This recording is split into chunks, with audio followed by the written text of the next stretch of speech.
Chapter 3, Meeting the Allaway and Shaw Families. That weekend, the Murphy Hotel invited Kim to the weekly butter churning. Unlike the butter from the grocery stores that are full of additives, fillers, and preservatives, their butter is all natural and unsalted.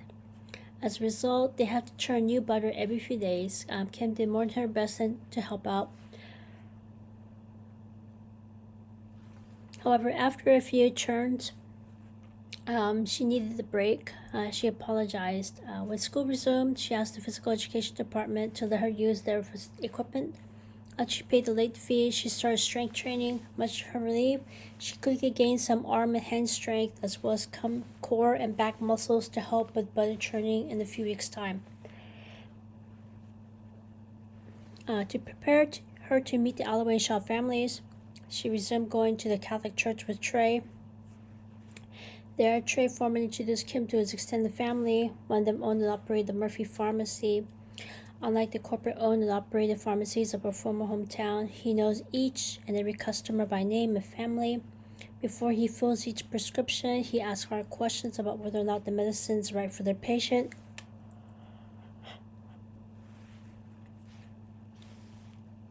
He also takes a hard look at the medicine they're already taking. When his gut feeling tells him to not prescribe new medicine, he talks with the doctor. He tells the patient that he will not fill the prescription and why. For medicine that he will fill, he goes over each line with each patient individually, educating them regarding what the medicine is for, how to take it, what side effects to look out for, and what to do if they experience any side effects. Much to Kim's surprise, all of his customers respect him and his decision. At this time, Kim realized that part of the problem with her former hometown is the fact that their pharmacies do not do any checks and balances to keep their patients safe. Their sole job is to fill prescriptions, collect the money from the customers' insurance companies, and send that money over to the corporate office. Kim was done. And she asked the pharmacist, Alfie, which means wise counselor of Murphy, for a list of questions to ask the doctor and pharmacist. That way, when she's out of the area, she's outside San Francisco, she will know exactly what to look for in the right physician and pharmacist. Rite Aid was a pharmacy owned by a corporation. They went bankrupt due to a combination of debt, opioid crisis, and retail competition. Please feel free to Google opioid crisis to find exactly what went wrong. Basically, the pharmaceutical company, the company that's making this medicine, told the doctors, you don't have to worry about addiction, there's no risk. So doctors prescribed this medicine, and yeah, not surprisingly, a lot of patients either got addicted or they passed away. And we can see right now, what we're going through right now is fentanyl. That's also part of this whole crisis of people becoming addicted to pain-killing medicine, overdosing on it. Regardless of whether it was intentional on the patient's part or not, this actually, a lot of people sue the doctors, they sue the pharmaceutical companies, they sue the pharmacies. You got big retailers such as CVS Pharmacy and Walgreens. They're huge. They have zero debt.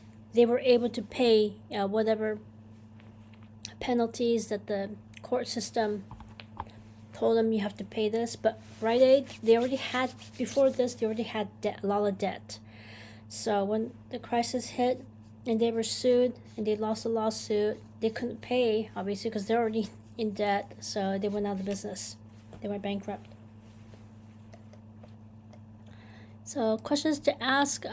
She asked the pharmacist, what am I supposed to ask the pharmacist or the doctor? So ask the purpose of the medication. What is this medication for? Is there a generic version available? Does the patient's insurance cover all or part of the cost, the side effects? How long do you have to take the medicine? Is it short-term, long-term, rest of your life?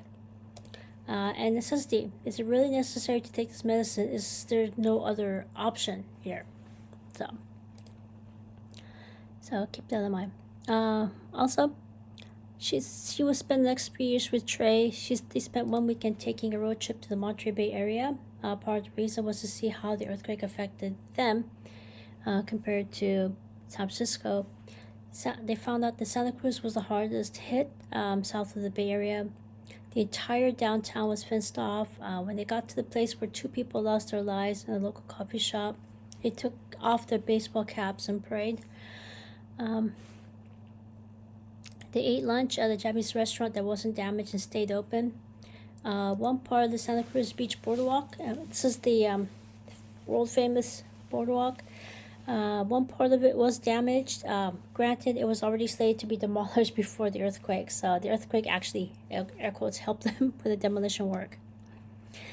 In early November, Kim brought her naturalization paperwork and driver's license to campus to vote for national, state, and local elections. On Tuesday, November 7th, she went to the polling location on campus, completed the new voter registration. At the time, she showed documents to prove that she is a citizen. She went to the nearest station and voted. She voted for the next representative of the House of Representatives, as well as some local candidates and propositions.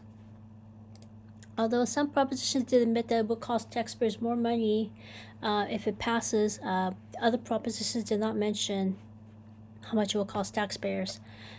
Kim had a perplexed look on her face. How can she make an informed decision when the elections department isn't completely transparent? So then she went to her bank, put her documents back into the safe deposit box at her local bank. At least once a week, Kim went to the on-campus housing office to pick up her mail. Even though the residence hall was condemned and slated to be demolished, residents were still able to continue to get their mail there. When she got the envelope from the Department of Immigration and Naturalization Service, she made an appointment to local security administration to change her citizenship status and her first name. Her last name is still the same. After she got her new Social Security card, she went to the local Department of Motor Vehicles to get her name changed. She also went to the post office's passport room to get the U.S. passport. Granted, she still had her Japanese one. However, this will make checking back into the United States easier rather than using her permanent resident card. Also around this time, on-campus housing wrote a check for the amount of on-campus housing she would not use because, you can't go back to the residence hall. Kim was stunned. The cost of on-campus housing, about $8,000 a year, was about twice the cost of tuition, about $4,000, so total $12,000 a year, and that doesn't include the textbooks. Although she did understand the earthquake is no one's fault, it was an act of God. She was angry that university officials did not have a contingency plan in place on how they're going to rehome students in case of an earthquake. At this time, she wondered how the other 17 floors of residence hall students were doing without a place to stay. Moreover, with 3 days without classes, there wasn't any talk about reimbursing students for lost class time or extending that summer 3 more days to make it up. She made a mental note to discuss this when they had the exit interview of all their students. When she went to the front desk of the hotel, they called the owner. After they went back and forth, they agreed upon the rent amount, $150 a month. Assuming that she's working 20 hours per week at the University Students Health Clinic and her hourly wage is minimum $3.35 an hour. After Kim took out a bank checkbook from her backpack, Kim paid her first month's rent, last month's rent deposit. Kim carefully talked with them about the fact that the average hotel cost per night is $75 to $95 per day. The hotel owner waved her hand away. The matriarch made certain all the businesses help people in need. As a result, they're charging based on a sliding scale. Since San Francisco has been declared a federal disaster area, they will report all business-related losses on their income tax. That way, they owe less income tax next year. Also, they will get financial help from the government. Kim got the message, let the matter go. Plus, she realized that they weren't going to budge. So at this time, she made a mental note to give them a really expensive Christmas gift as her thank you. After she told her parents what she had done, they breathed a sigh of relief, told her to keep the rest of the money. She would need it moving forward. She promised to pay them back every cent. At this time, she went to the local bank, got some advice from one of their associates, put most of it into a savings account. That way, she will accumulate interest. Once she knows exactly what the next 4 years will look like, she might move some of it into a long-term CD to generate additional interest. There was one more item on the hotel owner's agenda. During academic breaks such as winter break, spring break, summer vacation, Kim, they're extending her an olive branch. She could work full-time at the hotel. This will further reduce her rent because she's also helping them out. Also, when she needs to take a day off, be with her family, she needs to give a minimum 2 weeks notice so she can reschedule the existing staff. Kim agreed to the conditions. They had her complete their new employment application, signed her contract. This time she had helped the hotel staff whenever she could for the rest of that year. At this time, they taught her how to use the time punch machine to record her work hours. At this time, they gave her partial benefits, dental and vision insurance. Kim made an appointment with an eye doctor and dentist. The hotel told her to give them her bill, or they can reimburse her. Since she knew that they would not take no for an answer and will know whether or not she's honest about her medical bill, she promised them the receipts. When she went to the eye doctor, she was relieved that they had smaller metal frames. She hated the extra large plastic frames that were in fashion. When she went to grammar school, she chose metal frames that were smaller and less pronounced in her face. The following week, she got new frames, recycled her large plastic ones. At the dentist, she made an appointment with the oral surgeon to get all 4 of her wisdom teeth removed. In addition to severe monthly pain and hemorrhaging from periods, her wisdom teeth were also distracting her from her studies. So to minimize the impact, she had the procedure done on the Friday afternoon. That way, she has the entire weekend to recover. In addition to the dentist giving her mini ice packs for both her cheeks, the hotel gave her rewashable cloth head wraps with pockets to insert the ice packs. That way, Kim can free her hands to do something else, such as meal prep, do her homework. They also installed a mini fridge in her hotel room so she could refreeze her ice packs. Her dentist also gave her some prescription pain-killing medicine. She went to the Murphy pharmacy because she knew, she can trust the pharmacist. He would do his due diligence, make sure she gets the medicine that is safe. We'll go over each line exactly what the side effects are, such as dependency. Much to her relief, she only needed the medicine for only a couple of days and was able to quickly wean off of it. She returned the leftover medicine back to the pharmacist for proper disposal. After both appointments, she gave the hotel the receipts. They reimbursed her on the spot. At this time, she wondered how she could reduce her dental and eye bills because everything in the United States is, we don't have a national healthcare system, so everything is expensive. For now, she put that on the back burner.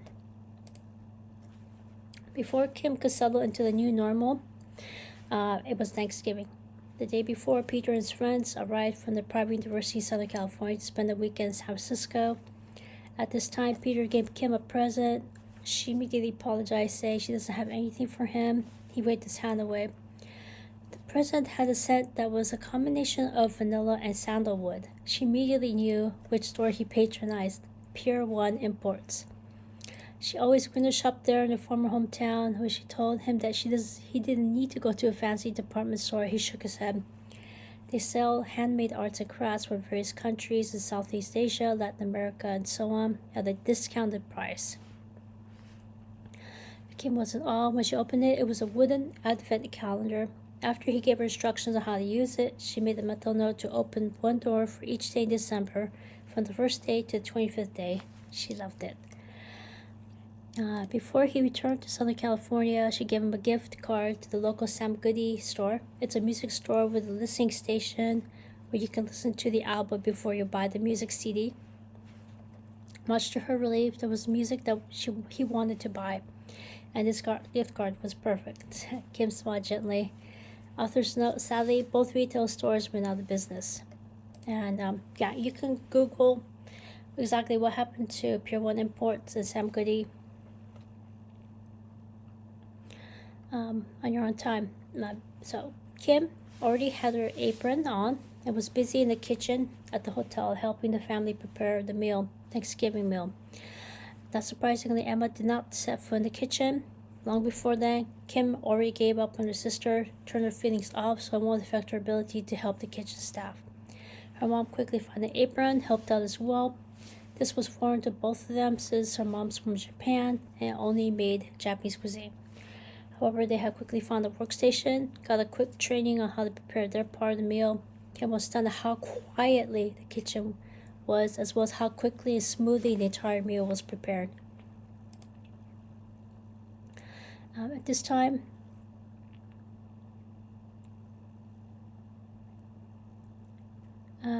Kim's mother asked where the paper towels were. Kim carefully intervened and said that they're saving money by using cloth towels. They launder them at the end of each workday. Using this as a teaching point, Kim asked her mother how much money she would save. Each year, she switched from cloth paper towels to cloth towels that are washable. Much to her relief, her mother got the message. Since her mother was sensitive about sharing towels, one of the staff gave her mother her own cloth towel.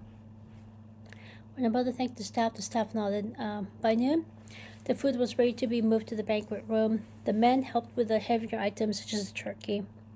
The matriarchs announced started gathering. Everyone got into a line on either side of the rectangular table and started filling their plates with food. When Kim was about to sit next to her family, the matriarch signaled for her to join their family instead. She acquiesced, thanks to the matriarch for inviting her to join their family. Peter's grandfather and business partner were also at the main table. Kim noticed that there were several children and babies in attendance. It was quiet. Although everybody has a different personality and lifestyle, they're all on the same page. And it was obvious to everyone that this family knows what the rules are, as well as the consequences of breaking any said rules. At this time, Kim realized that she could, this is a good family to marry into. Kim was in awe. The matriarch started by giving her annual Thanksgiving speech. She thanked everyone for attending. This year had a significant number of milestones. This country now has a new president. The Soviet Union withdrew from Afghanistan. There was an oil spill in Alaska. Berlin Wall has fallen. Author's note, she would have also mentioned what happened in Tiananmen Square. However, she chose to omit it out of respect toward her daughter-in-law, Angela May Hua Murphy, and her granddaughter, Maria Mei-Shing Murphy Shaw, who are part Chinese.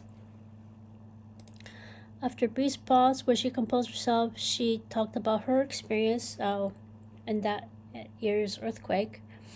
She concluded by saying that her prayers were answered when all of her family members were accounted for. Finally, she mentioned her grandchildren who are expecting. Before she almost lost her composure, she announced the start of the Thanksgiving festivities. At this time, they engaged in small talk. Kim was embarrassed because she wasn't prepared to introduce herself.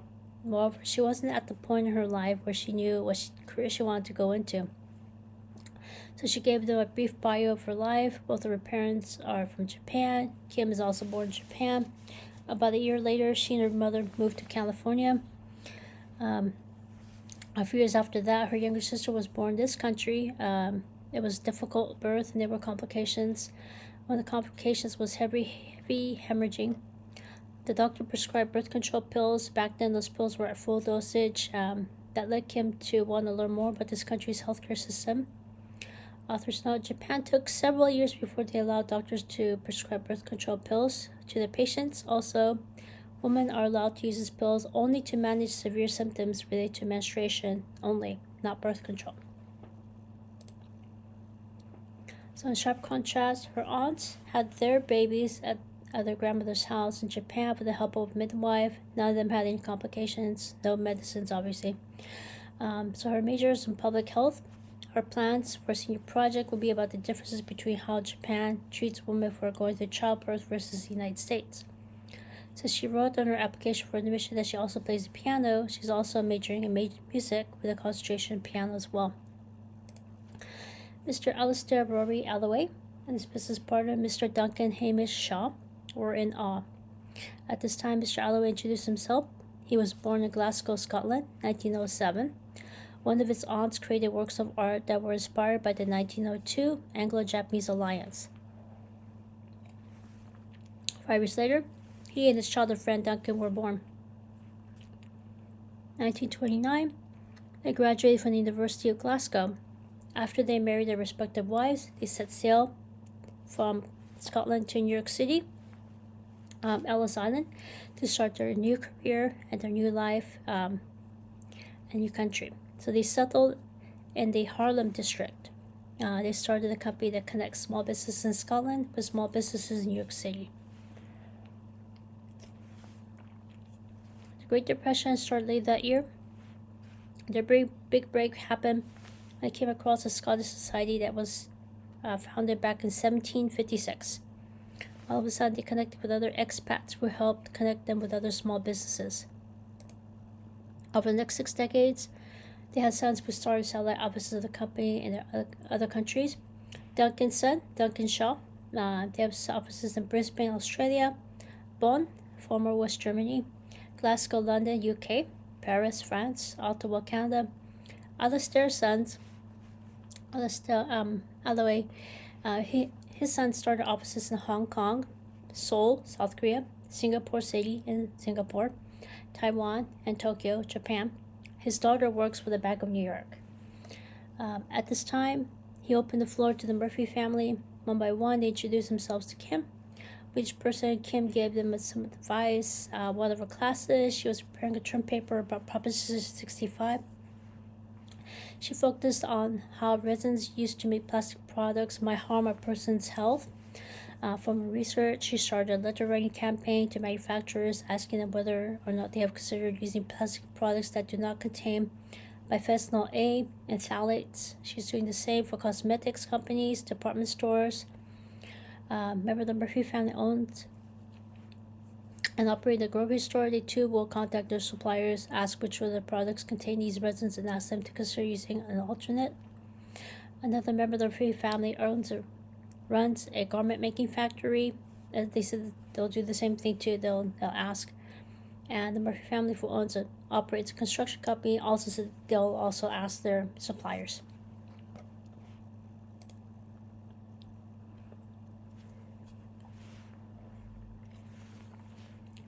Now, Peter's grandfather suggested that Kim might want to be with people who are closer to her age. The matriarch released Kim to go to a different table. Kim thanked them for the hospitality, gathered her plate, and went to Peter's table. There, Peter introduced her to his childhood friend, Gavin Ewart Shaw. Gavin's grandfather is Duncan. Gavin attending graduate school in the same private university as Peter. His major is business administration, and he is planning to work at his father's satellite office in Australia. Next to him was his new bride, Maria Mashing Murphy Shaw. She's also attending the same graduate school. She's majoring in theater arts. Their friend, Jonathan Kaneshiro, is originally from Hawaii. He's attending a public graduate school, majoring in film and television in Los Angeles. Kim was deep in thought. Peter coaxed her into telling them what she was thinking. Kim wondered out loud whether or not Maria will start her career in Australia, since her husband will be working there. She did disclose that they got married that summer. She already told her extended family that she's in the family way. After Kim congratulated the happy couple, Maria continued. The Shaw's family's first child is a daughter, Glenna Shaw Jones, so her sister-in-law. She lives in New York City with her husband and son. Their parents live in New York City as well. Same with Maria's parents, both of them live in New York City. For Gavin and Maria, they can take their advanced degrees anywhere. Granted, the matriarch of her family in San Francisco wants the entire family back in the city. Because right now, her parents are in New York City, she's in Los Angeles, so. At this time, Gavin's grandfather overheard the entire conversation from the main table. He discreetly told them they would discuss this at their next family meeting. However, for now, it would be best to keep the family together. They nodded. This freed Kim to discuss more of what was on her mind. She suggested that Jonathan and Maria consider starting a studio together in San Francisco. All of a sudden, the conversation at the dining hall stopped. Peter said out loud, "Now hold on, I see." Gavin's grandfather, Duncan, went back to the table, offered to be the angel investor. A member of the Murphy family who owns a construction company offered to help them build the studio. Another member of the Murphy family who owns a property management company offered to help them find a plot of land in the city that's for sale. Granted, with recent events, their focus is to help the city rebuild. Peter's grandfather asked what she thought about Peter's future. Peter was about to protest when Kim suggested that he start a clinic with Ona Murphy Kelly, the nurse practitioner back from the University Student Health Center, Shannon Murphy, acupuncture, her friend Dr. Anselmo Cruz, asthma and allergy specialist. Peter's eyes lit up. They ended up spending the rest of the family gathering hashing out details of how they might combine their services into one clinic. So around this time, Peter's father went to Kim's parents' table, asked what they're doing, how he can help. Kim discreetly excused herself, got her plate, went to their table. However, she first let the grandparents speak. Peter's father saw that the family needed to be together. On the other hand, her father doesn't make enough money to live in the city. So when he asked Kim's sister what her interests are, Kim was about to protest. However, she held back. She let her sister do all the talking.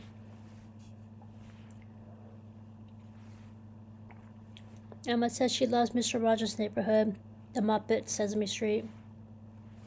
Kim did more than her best to not face palm. However, Peter's father was able to read between the lines and said she might want to go into either manufacturing puppets or performing in theater arts. Remember, the Murphy family went to the table, said that their family owns the Murphy Puppetry Company in San Francisco. They can help Emma start a career. It's not necessary to get a diploma to be successful, and there's always demand for performing arts. She said that her younger sibling could create the play, so she, as in Kim, said their younger sister could create plays based on Japanese folklore. There's also demand to teach people about Japan and stories that their children heard. For example, I know Hans Christian Andersen is not Japanese, but she learned about the story in Japan. Hans Christian Andersen wrote a story about a little girl who stole matchsticks. During the winter, no one bought her merchandise, and she was getting colder and colder because she's outside in the winter. So she struck a match to keep her warm. When that match stopped lighting, she lit up another match. She kept doing that throughout the night. Next morning, people walked past her body. Although her parents were about to protest, Peter's grandfather interjected. He said that he always had a problem with Hollywood sugarcoating people with false messages that good would prevail, bad people would be punished. For example, there's a puppet show about Punch and Judy that's still popular in kids' birthday parties today. This independent studio could start a movement toward films that are more realistic, teach children about the hardships of life. No one will rescue you. Sometimes people who engage in bad behavior will get away with it. The matriarch of the family agreed. She went through a lot. I saw a lot of people give up in the aftermath of the 1906 earthquake and the Great Depression. Everyone needs to learn that life is sometimes harsh. They continue to hash out details regarding how they will put the studio together. Next, Peter's father talked with Kim's mother. She's currently working on the side. Her hobby is being part of a singing group and playing the piano. At this time, he suggested that she attend local college and get a diploma in music. She can get private lessons. He'll help with the cost. Moreover, there's always going to be a need for music educators. Although Kim didn't want that, Peter's was just moving closer to their daughter, Kim. After Maria Gavin's nuptials, they were seriously thinking about buying some homes in San Francisco. They're looking for land to start a satellite office in San Francisco as well. However, learning Kim's family situation, they'll consider looking for land that's outside city limits, but is still near the city, such as Brisbane, California. There's some affordable housing and empty lots there. At this time, he gave Kim's father a proposal. His son will not take over the satellite office in Tokyo. Peter is going to become a physical therapist. Currently, his daughter works at the family's corporate office in New York City. Her main duty is to take care of her husband and daughter in New York City, so he does need to find someone who can help run the satellite office in Tokyo. He's offering Kim's father an equal partner. He's badly in need of someone who's bilingual in English and Japanese with some sales experience, and he's willing and able to train the right person. He doesn't need an answer right away. He will take time to find the right land and start building single-family homes there. He also added that he'll help both of their daughters, Kim and Emma, find affordable housing near the city as well. At this time, Peter's father asked Kim's parents to consider letting their daughter, Kim, spend spring semester in Los Angeles. They own a multifamily building near campus.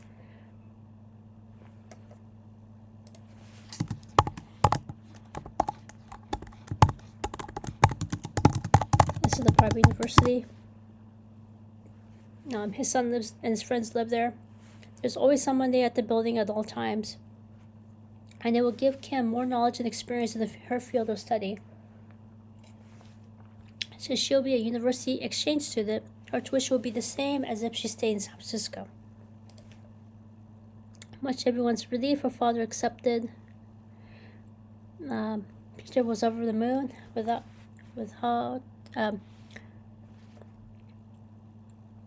on-campus housing for the rest of the academic year in San Francisco. Her studies would have been interrupted either way.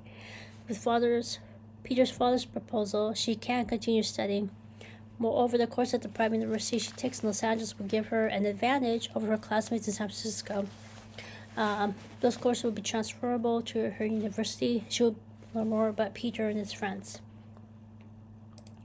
The following academic year, he will study at the private university in Toronto, Canada.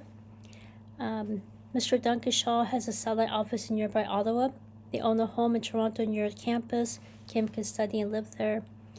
Then Kim can finish her university studies in Berkeley. He has all the contacts who are ready to make all this happen. When Kim looked at her parents, they nodded. Kim thanked him for making all necessary connections, as she wholeheartedly accepts. They did the same thing with Trey, since he's also in the same predicament as Kim. That was one more thing. Peter kept looking at her younger sister's right hand. When he asked her if she had an old injury, everyone at the table gasped. After the both of them thoroughly cleaned their hands, he sat in the chair next to her. As soon as he started working on her hand, he immediately felt the difference. She admitted getting her hand smashed several years ago. When she put her hand inside the open car window frame, one of their extended family members was visiting and used the hand crank to roll the window up. That person didn't realize that her hand was in the way after her hand got smashed. After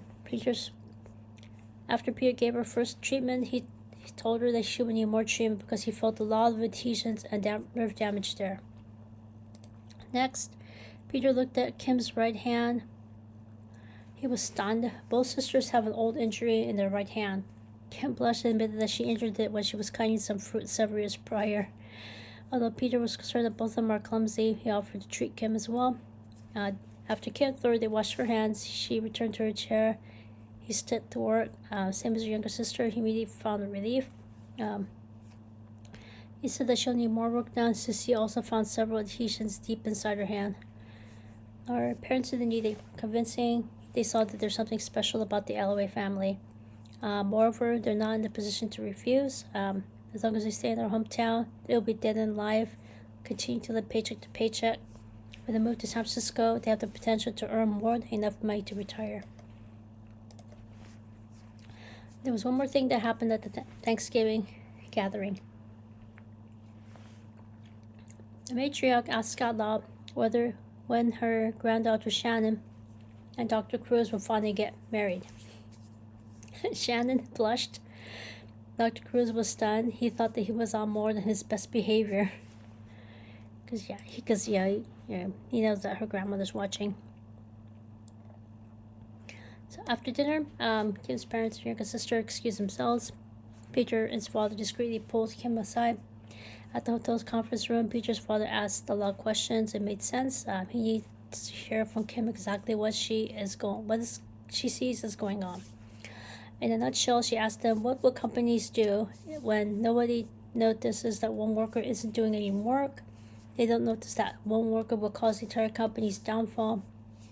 When she let them absorb what she was saying, she asked why families can't see what's going on with that one family member.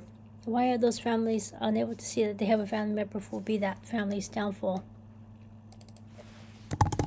Although she was He saw that she was telling the truth. He also realized that there's a serious lack of communication between the parents and the children. Moreover, he saw what's going on in Japan is also happening to her family in the States. Long story short, Mr. Allaway had Kim's sister Emma evaluated by several specialists, from pediatricians to neuropsychologists in San Francisco. The result was nothing short of shocking. Her younger sister has a mild level of autism. If this is the only thing that's going on, Kim asked what accommodations her younger sister requires. So among the requirements was to switch all of her parents' home from fluorescent to LED lights. They went over treatment options. Kim carefully said what she learned in her class, that there's an alarming number of people who end up in the emergency room because doctors either prescribe the wrong medicine or they prescribe a dosage that's too high. Moreover, her parents, patients, and families are forced to deal with the fallout, which is drug addiction, permanent disability, etc., not the doctor, because the doctor is protected by malpractice insurance. Fortunately, there's a local clinic in San Francisco that can treat her sister without medicine. It's called neurofeedback. They don't use any medicine. At this time, Kim asked to be kept in the loop before making any changes. If Kim is correct, her younger sister will blindly take whatever prescription medicine doctor will prescribe without seriously thinking about the side effects and long-term debilitation. Then Emma will not be in the right frame of mind to give informed consent to prescription medicine. So once everybody was on the same page, they started neurofeedback treatment only. This further reinforced the fact that her parents and younger sister must move to San Francisco. Their hometown is rural, with little to no specialists. Fortunately, the Murphy Real Estate Company found a 2-bedroom, 2-bath home in San Francisco that's for sale. Since it is very old, built at the turn of the century, it will be a temporary home for now. Move-in will be January. The following weekend, Kim met up with the Murphy Construction Company. Following weekend from Thanksgiving, Kim met up with the Murphy Construction Company. She saw some rooms that needed remodeling. One room, she saw wallpaper with images that she knew her parents would object to. They immediately peeled it off. Another room, it was painted a color parents don't like.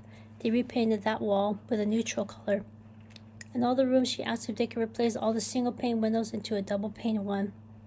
The home is in the middle of a big city with around-the-clock traffic. The curtains will keep out most of the sound. She can't do anything about the yard, though. She requested the blinds be replaced with energy-efficient curtains that block out the light, sound, light, and outside temperature. And in the backyard, she asked them to remove the outdoor furniture and install an outdoor laundry hanging line. Much to her relief, all of these recommendations were doable in time for her parents and younger sister to move in.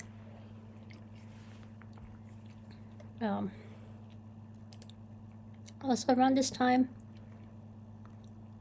they found a private high school near that home that could work around Emma's restrictions. They have strong arts, physical education, theater arts program with hands-on coursework. They also have private tutors on standby whenever her sister needs extra help understanding the critical thinking part of the curriculum.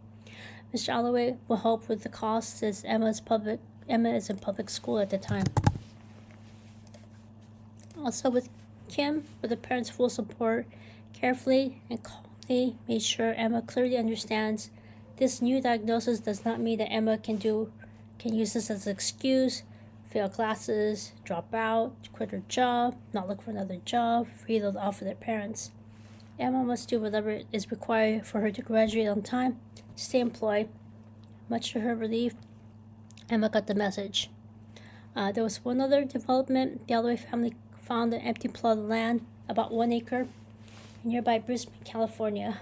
They have already started groundbreaking and will set aside part of the land for a community garden.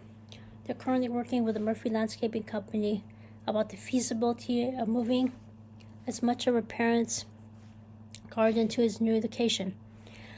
So from their former home to the new home. Peter also got Mr. Hashimoto to help out as well, since his hobby is to create traditional Japanese gardens. Kim was in awe. After her parents returned to their home in their hometown, they scrambled to get their stuff out. and get stuff into boxes. Unfortunately, the past 2 decades, they have accumulated a lot of material goods, so they were forced to leave all their appliances and furniture at their old home. They also left all their gardening tools as well.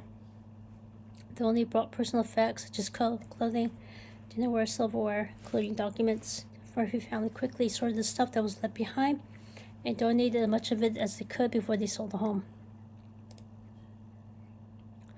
During this time, it was time for Kim to prepare for final examinations and write term papers.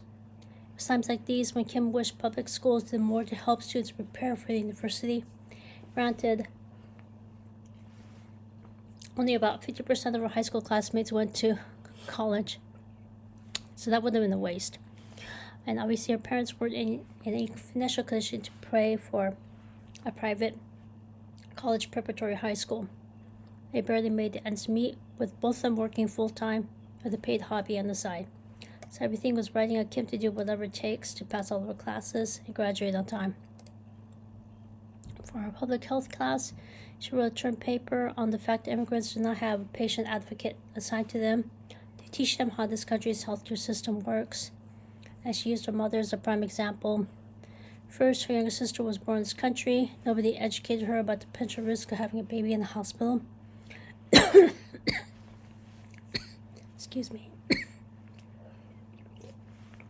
There was also zero discussion about the fact that this country does have birthing centers that are closer to what Japan used to have, when women had their baby at their mother's home with the help of a midwife. It's significantly cost-effective than having a baby in a hospital, and it's likely to get a life-threatening infection. Authors note, granted, birthing centers are more like in the major city than in some rural areas where Kim's younger sister was born. Second, nobody talked with their parents about the fact that this country does not have a national healthcare system and exactly how this will affect their health. Third, when their mother was prescribed medicine, birth control pills at a full dose, no one taught her to question her doctor's logic. No one taught her to ask questions regarding the potential side effects. Yet the doctor did not tell her that it may increase her risk of heart-related events, heart attacks, strokes, diseases. She concluded her term paper with the need to educate immigrants about this country's healthcare system, prevent them from blindly taking the doctor's advice on medical procedures and prescription medicine, and talk about alternatives to birthing at the hospital.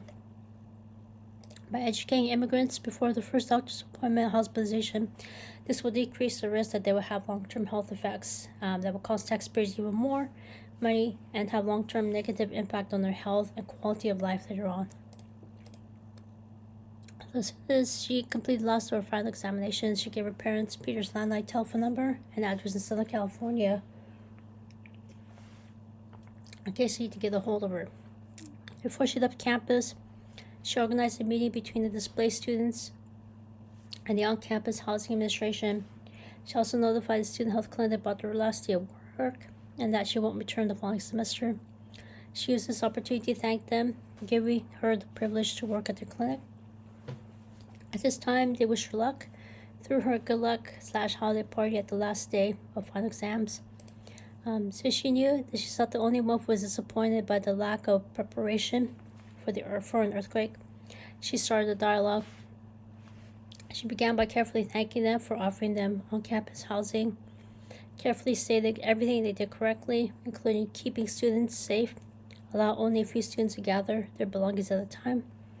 Next, she carefully addressed her concerns about what they could have done differently.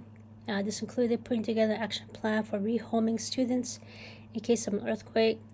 Finally, she thanked them for reimbursing students for the rest of the academic term, since it would take several months to build a placement housing. She also asked them to consider switching their meal plans from buffet to pay based on what you eat.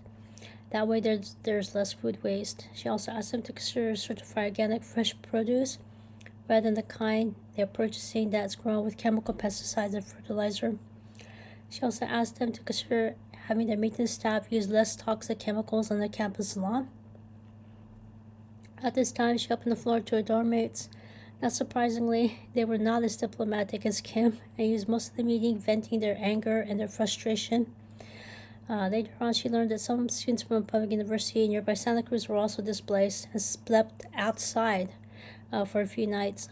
However, as soon as building inspectors verified the buildings are safe, they were allowed back into their residence hall rooms. As soon as Emma's high school closed for winter vacation, the Murphy Moving Company helped them move. Soon after, her father was in a car accident. Although it wasn't her fault, it was painfully obvious that he wasn't paying attention to the other cars on the road. So the Murphy Driving School had him take a refresher course with a defensive driver training so he can get discounted car insurance. They did the same for her mother since they saw that she too doesn't pay attention to the other cars when she's driving.